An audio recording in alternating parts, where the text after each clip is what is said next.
Đi lần lượt thôi.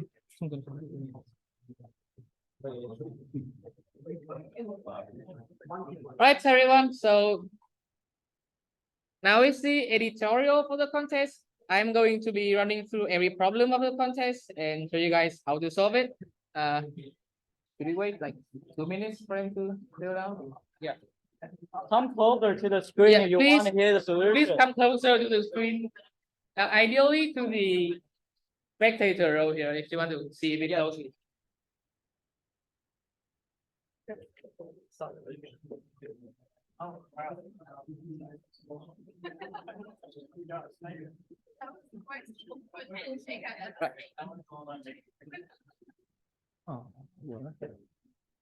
All right, so first we start with column A. It's called Oreo string.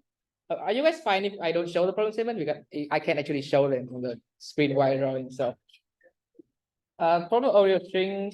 So a cookie contains of wafer and cream. So an Oreo cookie.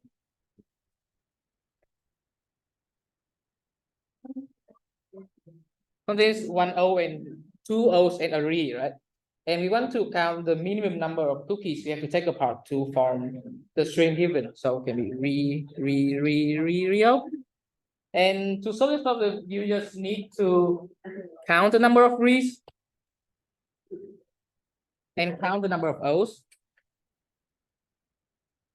And then for each Oreo cookie, and you split it up, you get two O's and one re, right? So you will get the minimum of the re count and the O count divided by 2. Right, that's it. The cell of O, C, and T divided 2. Cell. Oh, yeah. Right. So this one is pretty simple enough. I'll move on to the next one.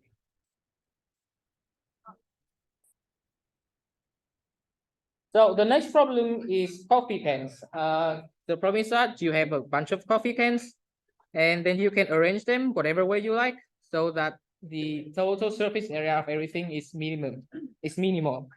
There's an observation in this question that there's only one correct way to do it, which is we just stack all the coffee cans on top of each other.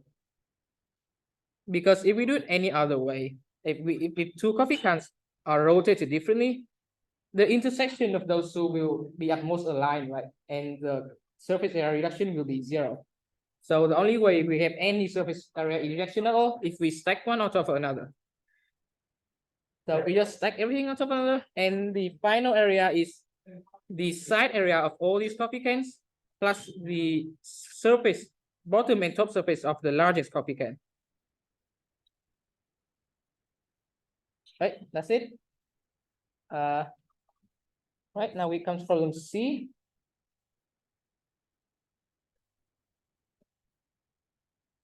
So problem C is we have a Descartes coordinate surface, and we have Max at point X, hi Max, and Daniel at point Y, and there's a riverbank going through HM. And on this side, we have a speed of V meters per second, and on this side we have a speed of Y meters per second. Right? And we want to find the minimum time for the Max to go from point X to point Y to reach Daniel. So in this problem, we can find the correct point. So first, we have an observation that we don't go around curves at all, right? So we don't go like this, and instead we can just go like this, because this part is always shorter than this path. So the problem turns to find an optimal X position such that the time travel from this point to this point plus the time travel from this point to this point is minimal. And so if you guys calculate the entire time taken, it will be like an Euclidean distance function. So something like this. Right, so this is for the first distance and this for second distance. And if you guys take the derivative of this function, no, you guys take the second derivative of this function, you will realize that. So I just omit the math stuff here because it's quite long, but the second derivative is, let this be u, let this be v, do some chain rules and stuff, and it will be some u plus some v with some constant with like positive coefficient, right? And u and v are Euclidean distances, so they are always larger than 0. So you know that the second derivative is always larger than 0, which means that the function has only one global minima here. So if we define the function fx to be the answer for x1 equals x, and we move x from this to this, and we will have the answer of the function to be like a convex function, right? And for it's not necessarily convex, and I introduced a technique called ternary search. So you guys have done binary search, right? For a range from here to here, you guys split into 2 parts and then find which part is larger and then delete the smaller, delete the larger one. And for ternary search, if we have a convex function, how is this concave or convex? Someone correct me on that. Concave, right? And you split the entire domain into 3 equal parts, and you query the answers in these 2 parts. If one part has the answer larger than the other, then it means that the answer for the minimum time has to be in the second 2 parts. I just make it. So like if you guys split the domain into 3 parts and the answer for meet 1 is here and so meet 2 is here, the answer has to be something like this or something like this. The answer can't be in this region because there's only one global minima, right? So there can be something like this. So in this way, if we break the entire domain into 3 parts and we eliminate whatever part has the larger value on it, then for each iteration of our ternary search, we will have 2/3 of the entire domain left. And it is similar to binary search. If you just do it a lot of times, you end up with the correct answer within a very small gap of things. Right. Any question? Yeah. And we could probably minimize the 2, minimize this to the 2 points, right? So then this kind of accomplish on this. No, that's not possible. First problem. Because if we cut in half, then we can't do anything about it. We just know that the answer is here, but the sorry. If you cut it in half, you just know that this point has this value. We don't know that the answer lies on this curve or on this curve. So what I'm trying to say is like calculate one value to the left, you calculate to the right, just a little bit to the right. It's like a small, like maybe 1, whatever. And you take the difference to compare those values. But basically what you're doing is not making a coefficient and you get on 50. Oh wait, that's actually correct. Is it? It feels correct, yeah. I mean, sometimes the problem is not necessary. I mean, like not necessarily a discrete, it's not necessarily a continuous function. Sometimes the answer is like goes like this, and if you query close points, then it might not work. But yeah, for continuous function, I think your idea might work. I have to look into it later, but yeah, congrats. By the way, your team solved the problem here, right? Yeah, would you mind showing the solution? Okay.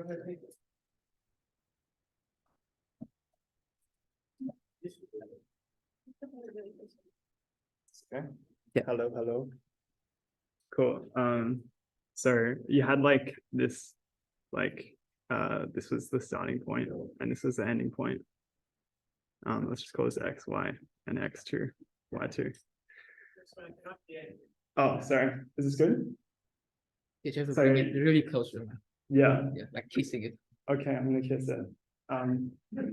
Yeah, so we had this line was at x1. Oops, sorry, I'm erasing. We had this line at x1, and the problem wasn't exactly to find the like optimal point on the line. It was just to determine if Max could outrun some other person. So if the time taken for Max to get from his point to Daniel's point was less than some integer value, k. And so what we did was just, we divided the y up into like, we divided this range from y to y2 up into like 1,000 parts and just checked each point, the time for each point. And if it was less than that time k, then we knew he could outrun the person. And if not, we just returned no. So it was a crude approximation, but it ended up working. So yeah. So you just brought 1,000 million points. Yeah, or 10,000 or something. And it just worked. Yeah, so I really want to applaud this team because this is not the intended solution at all, as you can tell, right? If I make the test really strong and they might fail, but they caught the fact that, well, firstly, I'm a bad coder, and the second fact that like the problem kind of hints to that they don't have to calculate the exact value, right? They just have an integral number k, and the speed is also integral. So it's kind of a gray area, and they just tried something out and it actually works. And so great applause to them.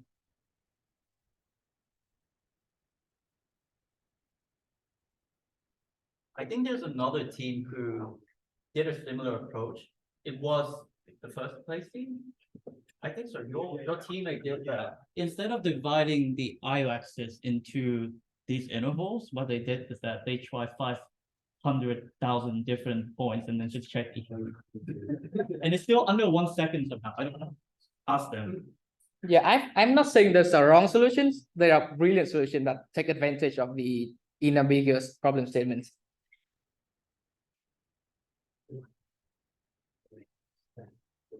All right, and next is problem D. I hope you guys have enough time to read this one.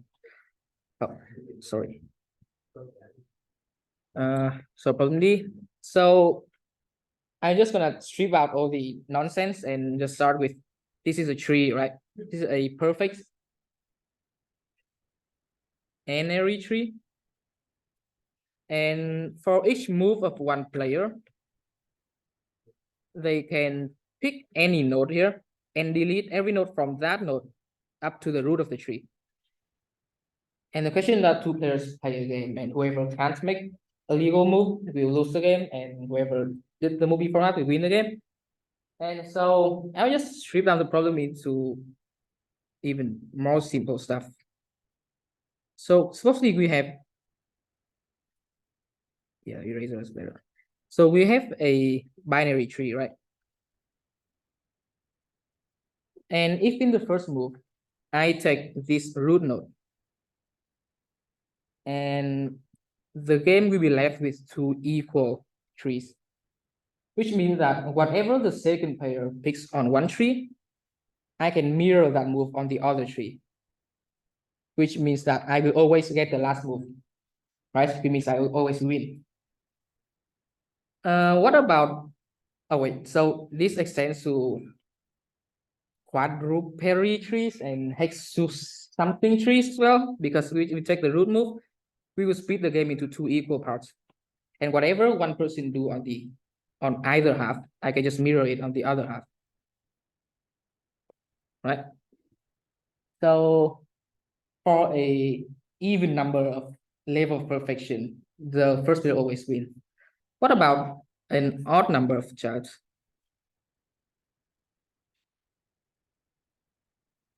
I can just pick any root, pick any leaf. What this does is it will strip the tree right in half. And now we have, so for a ternary tree, we have 1 level 2 tree, another level 2 tree, 1 level 0 tree, 1 level 1 tree, another level 1 tree, 1 level 0 tree, another level 0 tree. And for like 5 childs, it's the same, because if I take any leaf, it will split the tree into 2 completely equal parts, which means that for an odd number of childs, the first will always win the game as well. Let's take the leaf move. So there's an extra condition that the first move cannot be a given depth. It was because I don't want people just randomly submit yes and and solve the problem, right? So I have to do that. But what happens then? So for this problem, if the first person cannot pick the first node in the tree, then they will have to pick another one, right? And in the second move, the other player will just mirror that move on the other side. So like for a 4-area tree, if the first person pick this move, the second person can just pick the mirrored move. And we will end up with 2 similar games again. Right? So the second person will use the same strategy on the first person. Is there any question here? Right? And for a odd number of childs, if in the first move, the first player cannot pick a leaf, like if they have to pick something like this, for example, then the second player can just go from that node and move to a leaf. And now the second player will just split the tree into half as well.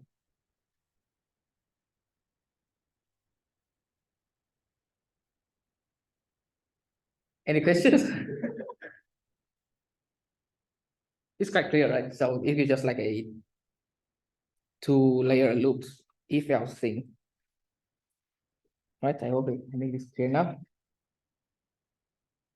Okay, question? Right, thank you. All right, next is problem E, which is Minecraft. Yeah, I like Minecraft. So problem E is we have a n by n grid, and we want to fill stuff up so that they fill up everything they fill up makes a perfectly symmetrical shape. And we have at most k items, and n is less than or equal to 50, which means that n squared is less than or equal to 500. So for this problem, there's an observation that there are a lot of independent stuff here. So for this, for squares here, if we fill one of them, we have to fill all the other 3. So that means this split the board into a few sets of squares that is mirrored 4 ways, like this one, 4 ways, and this one mirrored 4 ways, which is usually on the diagonal, and another set of items which is mirrored 8 ways, which is this one. And so if we have X items that is mirrored 8 ways and Y items that mirrored 4 ways. By the way, there's another case where the board is odd and the center cell is only mirrored 1 way, but that's another case, just have to check them independently. So we now have X of the mirrored 8 ways things and Y of the mirrored 4 ways things. You just go through every single number of these. So, and for any of these numbers, we will check if 8i and 4j is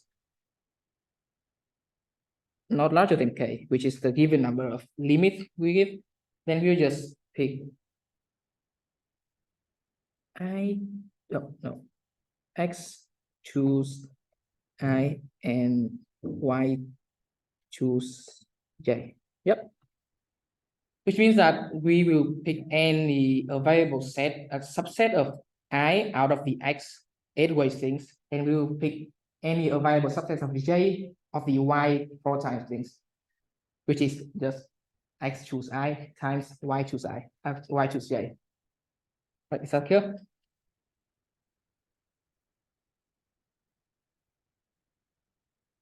X choose I here is not the sentence, it's the mathematical symbol. Yeah, it's just math. Yep. Yep. So it should be called this or this, like many notations, but it's like A choose B, which is number of ways to pick B things from A things.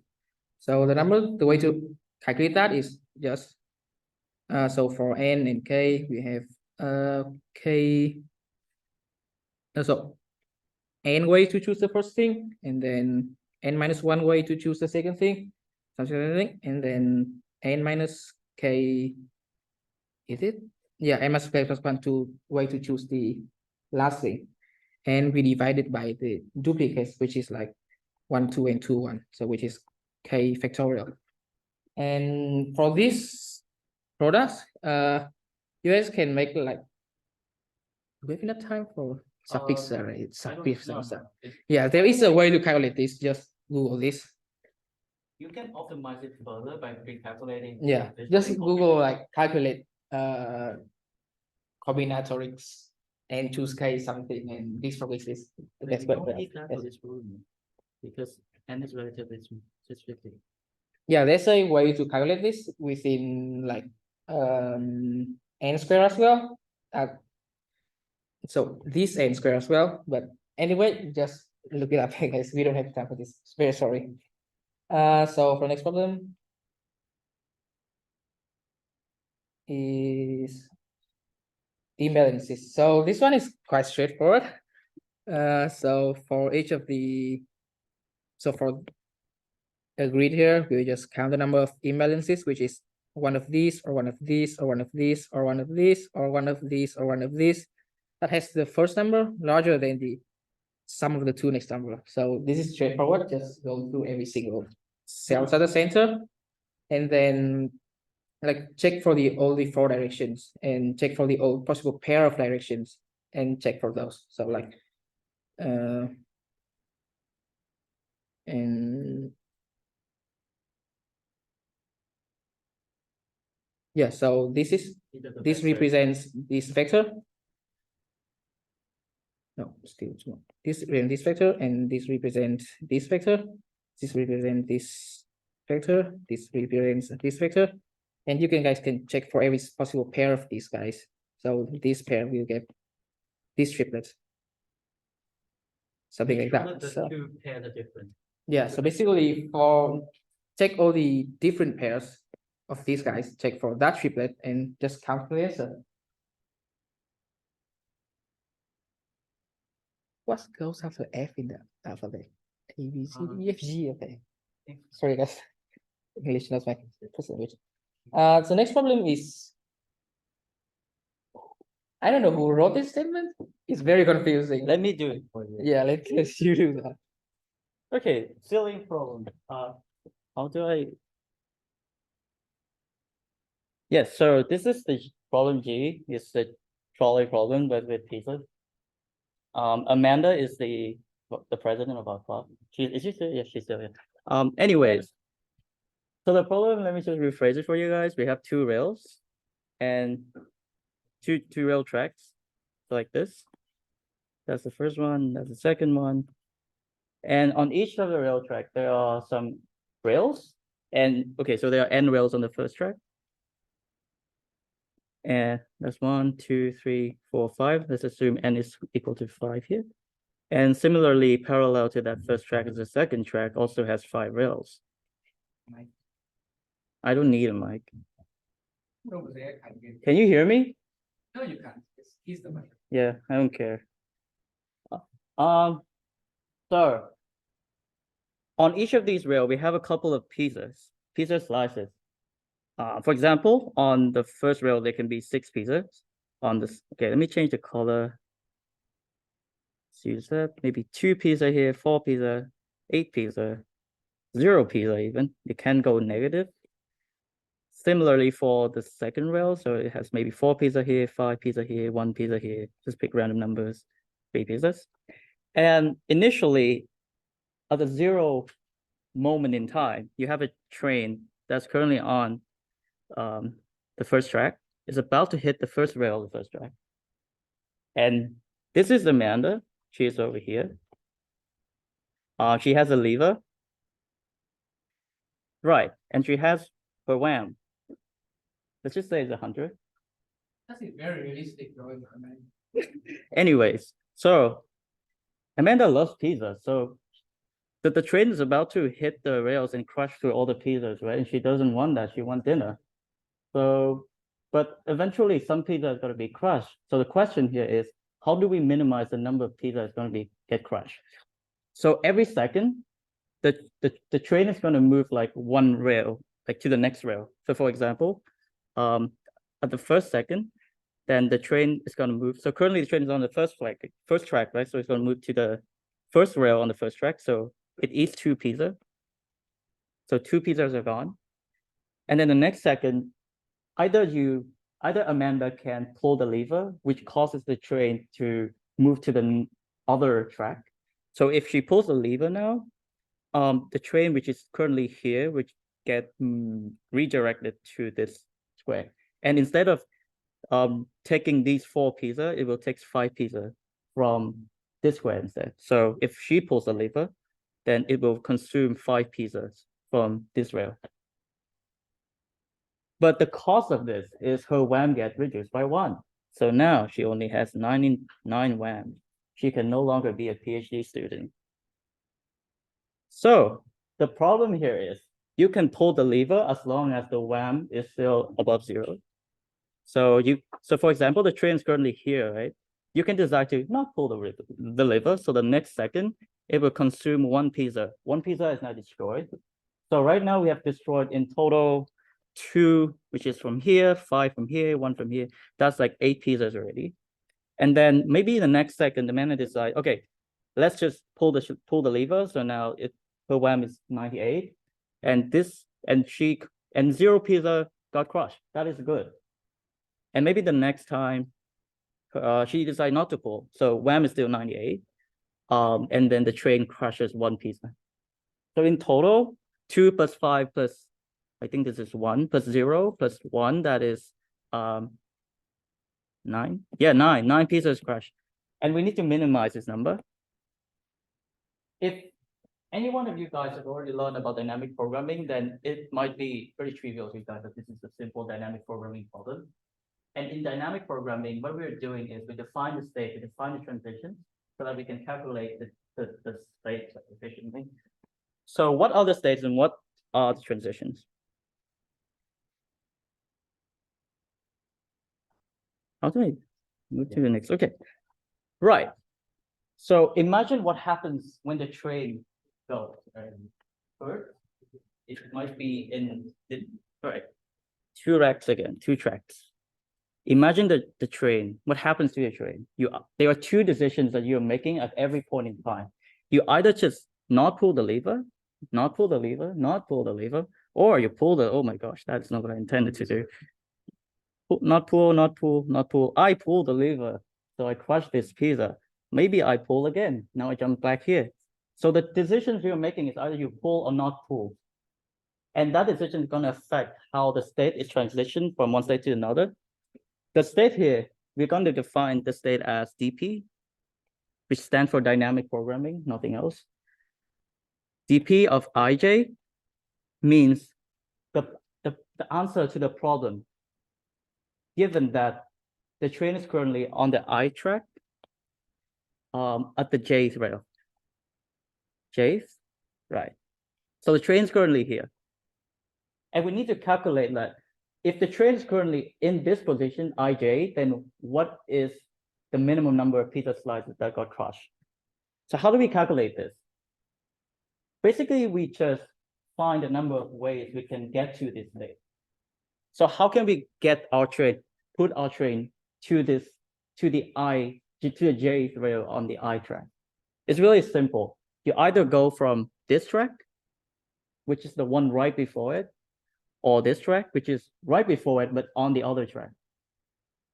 And you can clearly define these 2 states. This is DP, still the I track, but the J-1 rail. And here is the DP I. I'm not sure you guys know about this. This is DP of 1 minus I. Let's just go, this is 0 and 1. This is the 0th track, and this is the first track. So DP, either you can get to IJ by going from IJ-1, or going from 1 minus I and J-1. Let me just go to a different slide to write it better. So this is IJ. this is I, still I, but j minus 1. And this is 1 minus I, j minus 1. So for example, if you are currently on the first track, which is the 0 track, and you're on the 7th, j equals 7, so the state is 0, 7, right? How can you get to state 0, 7? You can get to 0, 7 by first having the train at state 0, 6, which is here, or 1 minus 0, 6, which is here. So you can go from here to here or here to here. And how does that change the number of pieces that get crashes? When you go from either of these states to ij, then what happens is you know for sure that you're going to crush all the pieces on that ij position, right? So you can calculate what happens after you decide to make that decision. The cost is really simple. So dpij, which is the answer we're looking for that square, is equal to either you go from I and j minus 1, which is dp I j minus 1, and then you crush all the pizza on ij, so plus pizza on ij, change color a little bit, or you choose the other option. But what happens is you still crush all the pizza here, right? So it's still pizza ij. And which should you choose? Just choose the minimum. So min of these. Pick the one that is smaller. And that's it. That's the entire solution. How are you going to calculate this dp? You simply store this dp in like a 2D array. So instead of writing dp ij minus 1 like this, oh, we have WAM as well. Oops, I forgot that there's WAM. Oh yes, no. Yeah, the problem has a WAM number, but it means that if you guys do DP, right, then 2-dimensional DP is kind of literally the same as 3-dimensional DP. So you guys just add another dimension here. So ij and WAM here, and this guys will be like ij minus 1. If you switch, then you will get from WAM minus 1, and this will be from the same WAM, right? So No, the yeah. or plus Actually, 1, the whatever. opposite. No, that's still the same one. The other one here is 1 minus 1. Yeah, that's 1. The other is 1 minus 1. yeah. Yeah. Yeah, so yeah, basically like that. Just That is dpij WAM as well. Basically, oh yeah, the, sorry. the WAM is just to make the problem like slightly harder, but the state transition is literally just that. You can like, I'm coping really hard right now, but like it's really that. That makes sense. Yeah, it makes sense, right? Right. So wonderful statement, by the way. Thank you. So anyone have any question with this? You can ask this guy. He's like the very good DP person in the room. I sure hope. Ask him anything about DP, you know it. Right. So next part is the problem transactions. So we have a list of stuff. Each stuff is an integer.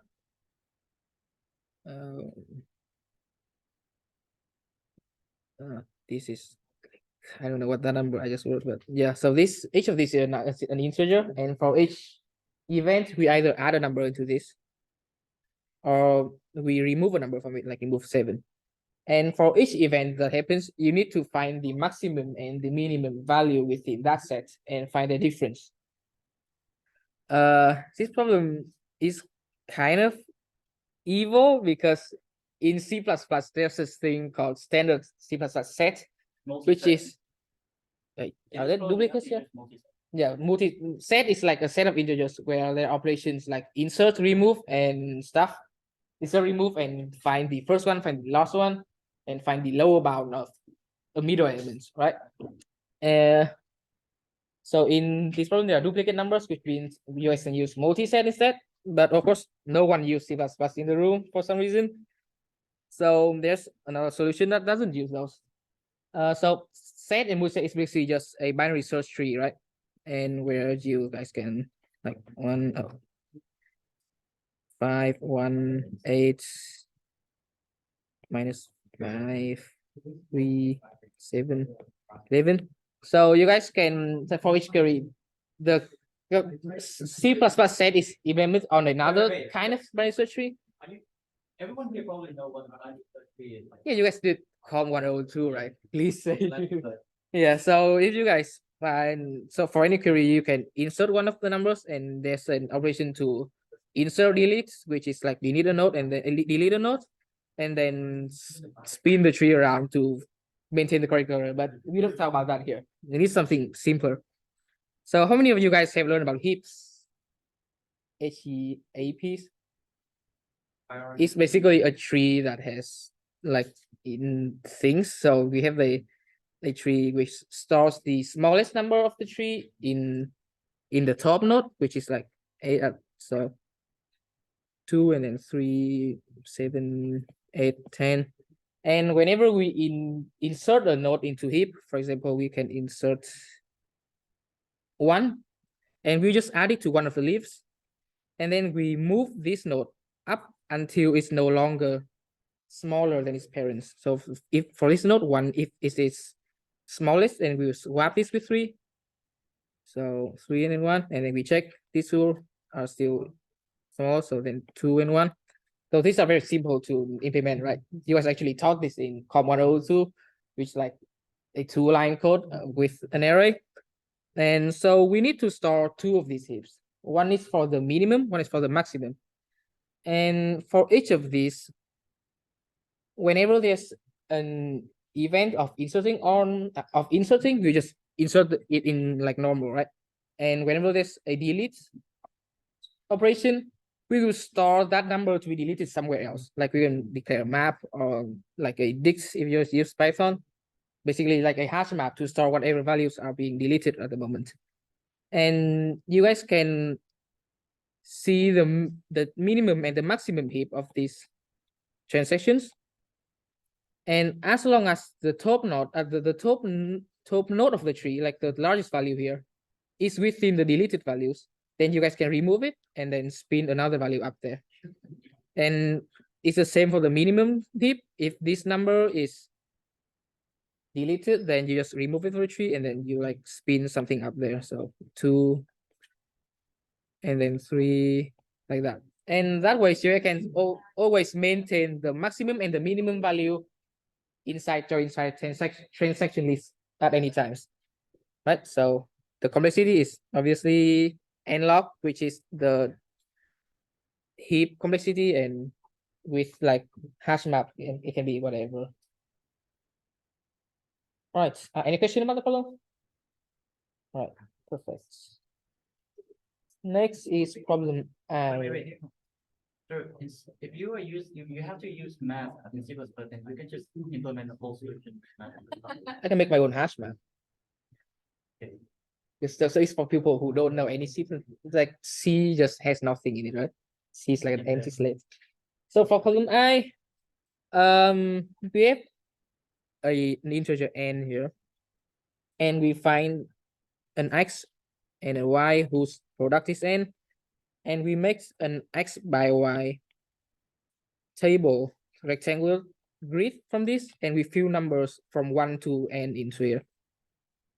And the problem wants to count the maximum number of these guys that are arithmetic progressions, which is like a plus k and a plus 2k.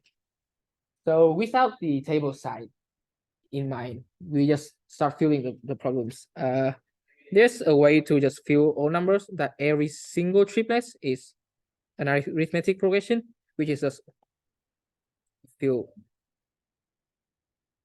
in direction of you traversing the table, right? And so this will be a plus y plus 1 and a plus 2y plus 2. This will be like a plus y minus 1, a plus 2y minus 2. This could be a plus 1, a plus 2. And this will be a plus y, a plus 2y. So now there's nothing left to do with the filling. We just know the order. Now we find the optimal grid size X and Y of the panel board, which is, in this case, n is like 10 to the 6th power. So we can just traverse every single integer from that to like square root of n to find every single pair of X and Y possible and find for that. But there's an observation that for all X larger or equal to that. So if n has a divisor larger than But two, you yeah. have to show it for a pair of X, Y and calculate in O1. Then Oh, yeah, just so- write down the formula. Yeah, so for the for a table here, and the number of vertical lines is just x times x times -2 times y, because we need to find the first element. And for the horizontal triplets, it's just, so all these are valid, which is x times I minus y. And for the diagonals, we just get this. So x minus y times y minus y. And times 2, because we have the other way of the diagonal as well. So yeah, you guys can just go through every single possible X and Y, but there's a thing That that, should be X minus 2, not X minus Y. oh yeah.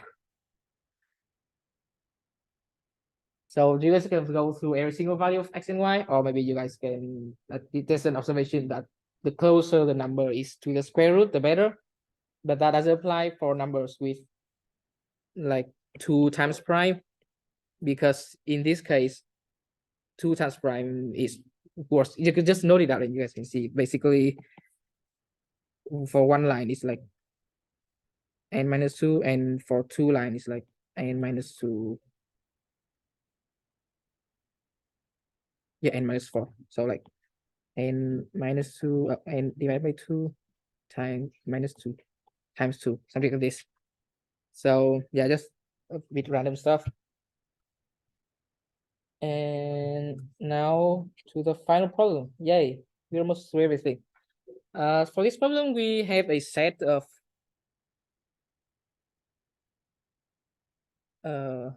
so we have a chemical molecule here.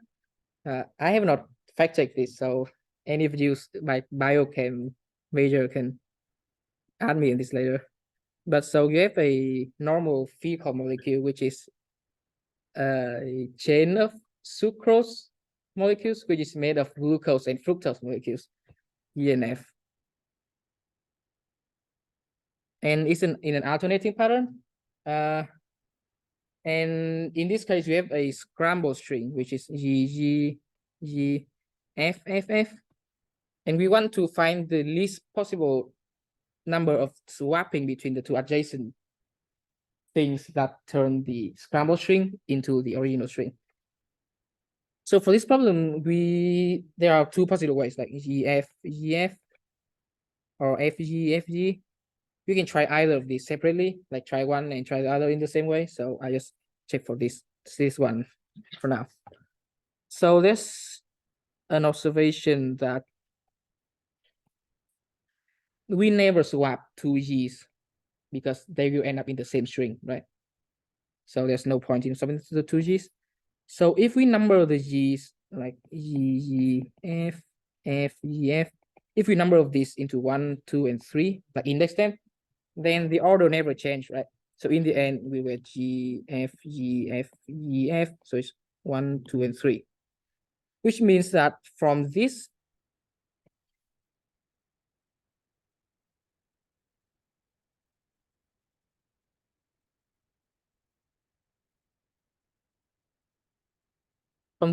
configuration, we already know where each of the G's is going to go. So for this G is going to the first one, right?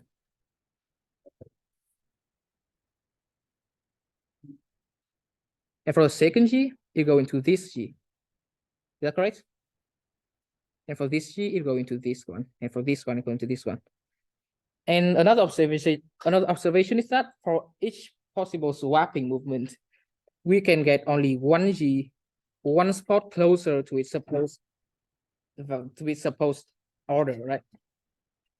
And so the minimum number of swaps we need to do is just the total distance for each G to its supposed spot.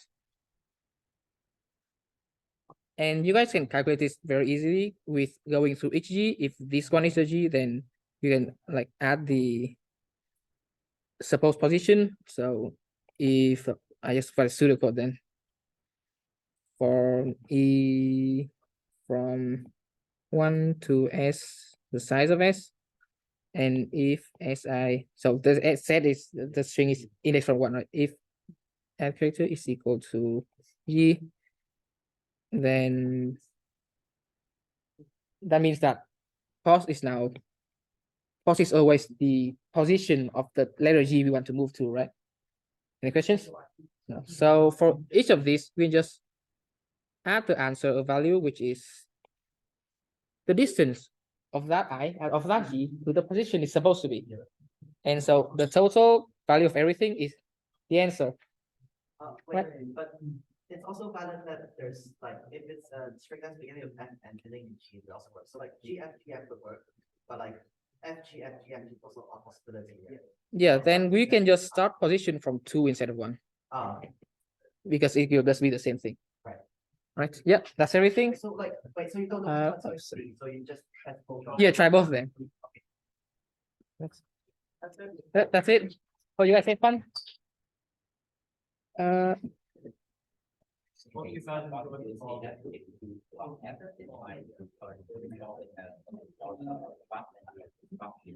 no, because G will not be closer to its supposed position. For example, string FGF, Yeah. then you just need to add Yes, No, we check both. We check both configurations, Yeah, which is okay. FGFG and GFGFGF, and your situation will fall into the second one. Yeah, that's okay. Yeah. So like, No, second. so like, Oh, actually, yeah. How to add? If you try both of these, then one of these you have to be integrated. actually, I checked the combination. So yeah. You can, Yeah, problem is. I came up with 5, 4, I think. He came up with 2 and another. reviewed them like. Oh, you're the one who reviewed? Yeah. Oh, so you already know the problems beforehand. That's think cheating. You made them a lot harder, I think. It's the same. It's the same. Only one problem changed, and the rest I just reskinned it into a different setting. I really like the problem where you guys play freestyle. Huh? I really like that problem. I was like,